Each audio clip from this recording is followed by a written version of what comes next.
Alright, welcome back. This is a review for Fruits Basket Season 2, Episode 2, or Episode 27, depending on how you want to look at it.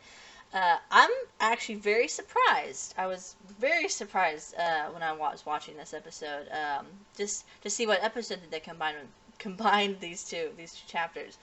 I knew we were getting the laundry chapter. I knew that part of this episode was going to be that. But I didn't see I didn't get to see any of the preview images for the first half, which is the stain chapter, until I'd already watched the episode. So it was like, well, there's that. But I was completely surprised. Like I was just chilling back, relaxing, and watched the intro, which is technically part of the laundry episode, and then and then after the intro played, I was like, it started playing the stain chapter. I was like, wait a minute. And I had to sit up and I was watching it. But I was surprised that they combined these two. Although I think that I've kind of figured out what they're doing, which I'm fine with. Because I forget if I mentioned this last episode, but they did it again with this episode in that they took one chapter that happens like right before right before summer break happens, and they took another chapter that happens right after summer break starts. Keep wanting to say spring break, summer break starts, and they combine them together. And there may be only like 6 or 7 chapters apart, so it's not really too big of a deal because it's not like too big of like like major story or character development happens between them. But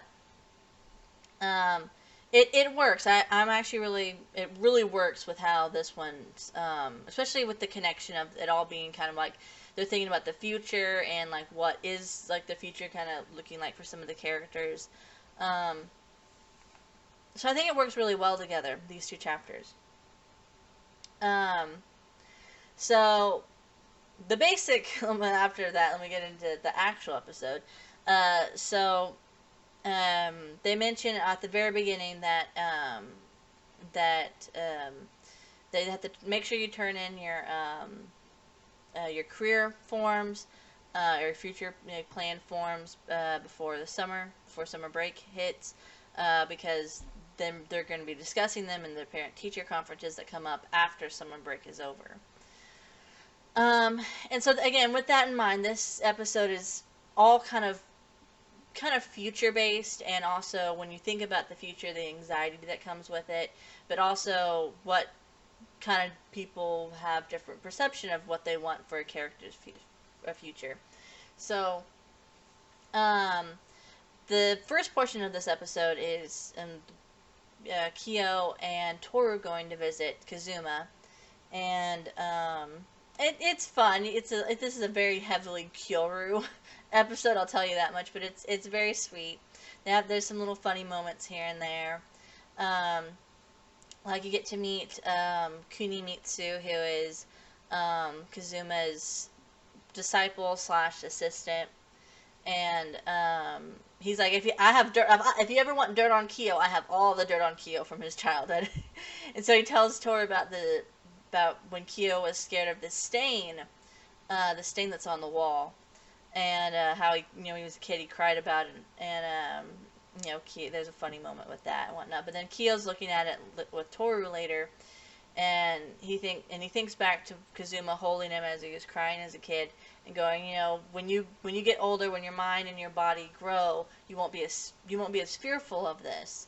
You won't be scared of this anymore. And you get Kyo looking at it, going, I hope I can continue to grow. I hope I can continue not to be scared of things and fearful of things. Which we already know one thing he has for sure grown, because he was prior to the true form arc, he was scared to tell Toru about his true form. Now he's grown more comfortable, especially around her. And in a sense, also with that, just like how last episode was more definitely Yuki centric and about, hey, Yuki has changed and he's going to continue to change throughout the season. Very similarly, this episode is Kyo has changed and he's going to continue to change. But there's also more to it than that. So while Kyo and Toru are visiting Kazuma, Kyo's biological father comes up, and or at least he kind of comes up to the house, and he goes away, but he tells Kazuma, hey, I want to, or he tells Kunimitsu, who he tells, hey, I want to talk to Kazuma. And so Kazuma, who isn't very good at cooking, and then had to require Toru to cook, had to get Toru to cook for him, was like, hey, you and, which is really cute because I have Kyo and Toru are cooking lunch together. It's cute. I was like, while you guys finish up cooking lunch, I'm going to go out for a bit. I'll be back. Don't worry about it. And so you get, it's been a long time since we've gotten to meet, one of the Soma families, one of the actual Zodiac members' biological parents. Like, I mean, we've met Ritsu's mom, and we've met, Kisa's mom, and we've basically met Momiji's family, although we didn't really get a whole lot of interaction with them. That's just because it's mainly from Momiji's trying to avoid interaction with them. But this is the first time we get one of the main, besides Toru herself, this is one of the first times we get one of the main characters, one of the main Zodiac members' families.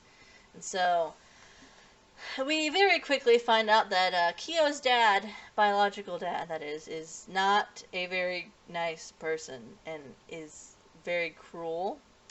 And he's just not good. So he starts off the conversation with Kazuma talking about how, and he never refers to Kyo as by his name. He always refers to Kyo by it or him or typically monsters. It or monster that he refers to him as. His biological dad's talking to Kazuma. Is like, your grandfather was the previous cat, and he was locked away, and that's where Kyo should be. I can't believe that they're letting him run free, but one day he is going to be locked up, and I wanted to call you here to make sure that you would join me and help me to make sure that we get him locked up, and then he stays locked up. And Kazuma is just over there enjoying his tea. It's like, tea. It's so good. And he's like, no, I'm not going to do that. and he tells Kyo's dad that, hey, you actually are quite, and it's true, he actually does remind you of an early Kyo and from season 1, as well as, he also kind of looks at too, but mainly with his anger, and that says, not too long ago, Kyo, the way you act reminds me of what Kyo acted like not too long ago, and that he was pushing all the blame and all the fault of everything and all of his feelings onto others without ever actually looking into himself and acknowledging his own problems and dealing with them. Instead, he would just push his problems onto others and blame others for it. But he's grown and he's changed, and he's going to continue to change and grow, and I want to continue to nurture that. Maybe you should try doing it too, basically. And Kyo's father's like, I know the real reason you took him in. You only took him in because even for the cat, you still get plenty of money compensation from the estate. And Kazuma is like, no, I'm gonna stop you right there. Nope, not true at all. I don't care anything about the money or anything like that. I raised him because he needs me, and I love him as my son. And you get this. It's such a good little line at the end where he's like, where Kazuma's leaving, and he's like, you're no parent of his. You're not anything like what a parent should act towards him. I'm going to protect him. I'm going to keep him safe, and you'll never understand how that feels. It's so good. It actually reminds me of the what is it? That line from Guardian of the Galaxy 2. And I forget the guy's name, but he's like, he may be your father, but he's not your daddy. And that's basically what Kazuma just told Kyo's father. He's like, you may be Kyo's dad or father, but you're not Kyo's daddy. I am his daddy. And it's like, oh, it's so cute, and it's so sweet, and it's like, yes, because it's so good. Because it's like, Kyo's dad's just so bad, but it's like, oh yes, that's it. Just shove it in his face, basically. But it's interesting that I want to. So before I move on from that, I'll talk about it in a minute. But before I move on to the other thing. I really kind of like what they did with Kyo's dad in that. Before it was just like they met in like this nondescript kind of tea room type thing, but in this case it's like he's in this room with all these old like records, and he's listening to it, and at one point the record starts skipping because it's like, oh, he's a broken record, and that's kind of what he is. He's not dealing with his own stuff. It was really cool that they added that in there. Made a nice little addition. Um, but then we get I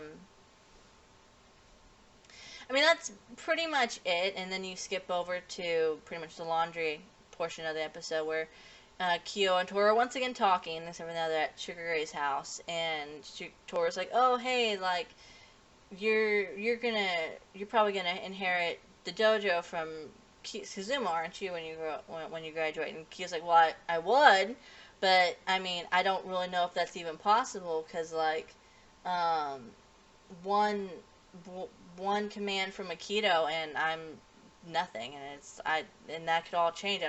It's not guaranteed that I'll actually get to have those things. I don't know what my future will hold. Because anything can happen, and this is where it pretty much is, again, except for this entire episode is about the future, because Kyo, who is unsure of what he wants because he's the cat, he is unsure what his future is going to be like.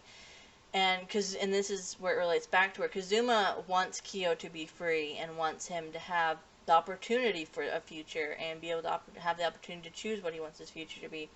While Kyo's biological father wants him to basically not have a future and just be locked up like any of the other previous cats. And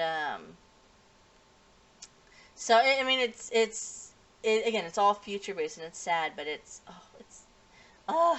But besides that, we also get Kyo, who he's talking about this, and then he goes back and says, "Well, Tora, I think you should understand this above all, that you don't really know what the future is going to hold for you, because I know that you made the plans of you're going to get a job and you're going to work hard to make money, but you made all those plans back when your mom was still alive for her sake, so that way you could help support her. But now she's gone, and there's no guarantee that any of this stuff will stay."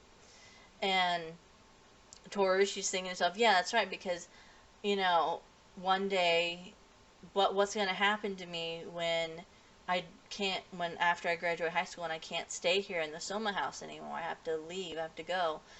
And she's thinking about that, gets me worried, it gets me anxious, and then I don't know what to do. And that's what she was thinking, and then she goes back and she starts talking to Kyo and says, and this is just telling of Toru's character. It's more important than you think it is, but or at least you may initially think of it as her saying that, you gotta, and you can't look too deep into me, Kyo, because if you do, I'll break apart in a sense. Well, not break apart, that's not the right word, but I guess it is kind of, but it's like I'll start crying and I won't be able to stop. When I think about all these things, I have to continue to act as if I'm normal and I'm happy and nothing's wrong, because if I don't, I'll just break down and cry and won't be able to stop. And that's, again, a lot more telling than she might think it is. And you get this really sweet moment between Kyo and Toru. And then Shiguru shows up and scares the living daylights out of Kyo, and it's hilarious. But then he tells her the story of he gives the little analogy of the laundry, which is, you have laundry piled up mountains high all around you, and you don't have a washing machine to wash it. You have to wash everything by hand, and you're just standing there looking around, going, where should I start? You start getting anxious. Should you start with the stuff that you should climb some of these laundry mountains and start with the stuff there? Should you start with the stuff around your feet? And as you're standing around looking around, you get more and more anxious and worried about it, and you just don't know what to do. And Shigure says, I would start at what you have at your feet, because even though you have a goal, the overall goal is to clean up the laundry. And being able to look forward is good. It's also important to be able to wash the stuff around your feet first, so that way you don't get, as you're trying to move forward, you don't trip on the things of which you're right next to.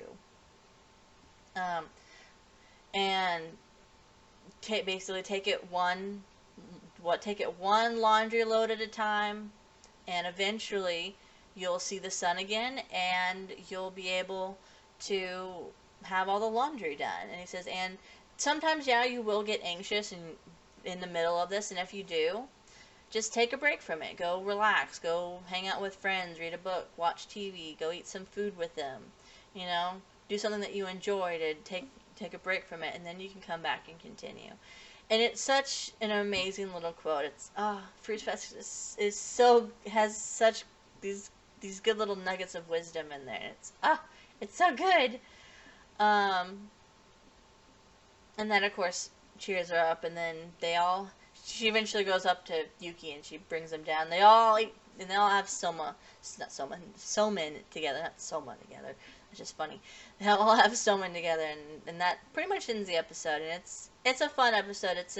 It can be a little dark at times, this episode, especially with dealing with the Kazuma and Kyo's biological father, but it's really sweet. Again, this is a very heavy Kyoru episode, very heavily, but it's so cute and it's so sweet. That's about it for the episode. Next week is gonna be really fun. It's gonna be really fun. I already know for sure what one half of the episode is, based on just the title.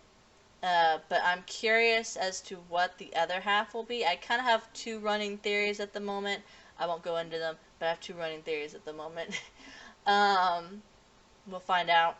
But it should be this next episode will be, if you're a 2001 only, anime only fan, then this next episode will be the last episode. This will be the only episode that was in the 2001 series that hasn't been animated yet. And then after that, everything past this coming up episode will be new content. I'll probably say that again in next week's episode too. But other than that, that's really about it. So thanks for watching, and bye for now.